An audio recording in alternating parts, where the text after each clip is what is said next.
in that community, people know my name because of all of the help that I've given. And it is not to do anything else other than to serve. And when I I got that way when I had the idea to do this. I was working for ADP, and we were going to have a team building event, and one of my coworkers had said, hey, I got a really great idea. Why don't we all donate our time as HR people and help veterans get ready to transition out of the military? And I'm like, oh my gosh, I am loving this, right? So again, Hawaii, Pearl Harbor. I was around all these World War II vets in Hawaii. Yeah. I heard the stories. I come from a blue-collar town. It's all about helping everybody out, right? Yeah. It's always about taking care of your neighborhood before you go out and take care of something else, right?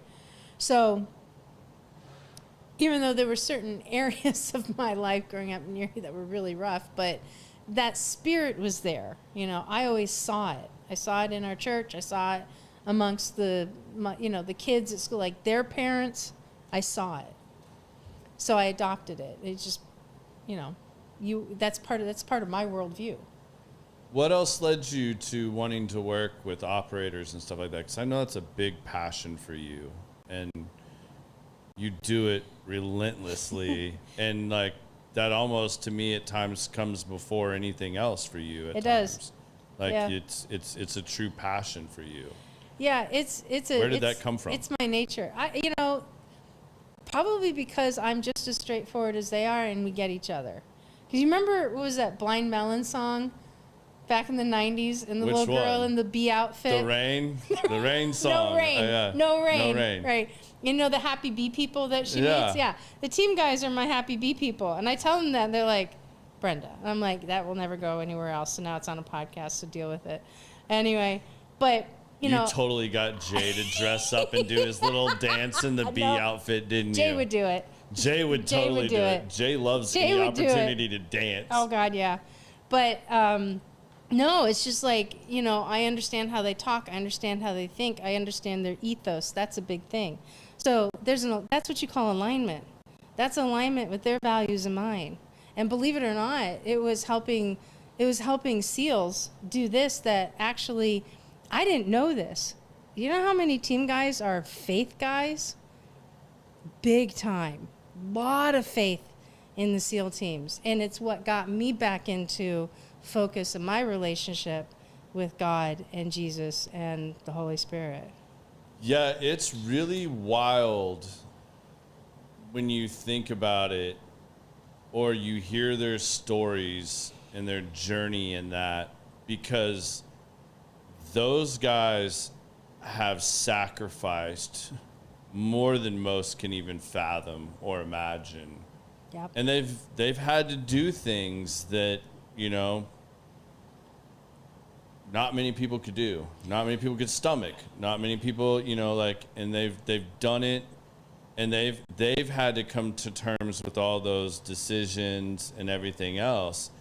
And to hear a lot of their struggles and what is rock bottom for an operator, I mean, that's wild shit. I mean, that's shit movies are made out of. But then you see them find it and come back, and like to know that they had that acceptance, that forgiveness, and that's what helps them get past all that. I mean, that's amazing. Yeah. I mean, you're talking about very masculine men that are out, who love their wives, they love their family, they love their kids, they are away from them for 300 days out of the year. Yeah. They come back to a dynamic, a dynamic that they're no longer as close to and familiar with, after being in another dynamic, which is pumping up their endorphins, challenging, pushing them to the edge, and then they come home, and then now they have to be somebody completely different, So that takes a lot of courage. That takes a lot of courage for any man. Yeah. But now imagine you do that 20 years, 25 years. I sat down with the man the other night. He's almost the bullfrog. He should be the bullfrog. The man's 58 years old, and he's still a SEAL, and he's still an operator. Holy shit. He's one position under the current bullfrog, right? That's what they call frogmen. The oldest serving seal is the bullfrog, right? So awesome, awesome guy. Can you imagine now leaving the military, leaving what he loves to do the most? And how is he supposed to transition and translate bullets, bombs, and bodies into a civilian sector that doesn't understand him and he doesn't understand it? And still find a purpose or a passion that translates. Yeah. So when we were talking, we were doing mock interviews just last Tuesday, this past week. And I got a chance to do some mock interview work with him. And I asked him a question, and what I got was this amazing history lesson of some pretty generically worded, but yet still really cool stuff. And I stopped him, I'm like, listen, I said, you've got an immense amount of information. But here's what I need you to do. When you're, pretend like I'm a CEO, which, good news, I am one, right? But talk to me and give me that answer like you're talking to the Joint Chiefs of Staff, because I know you've done it.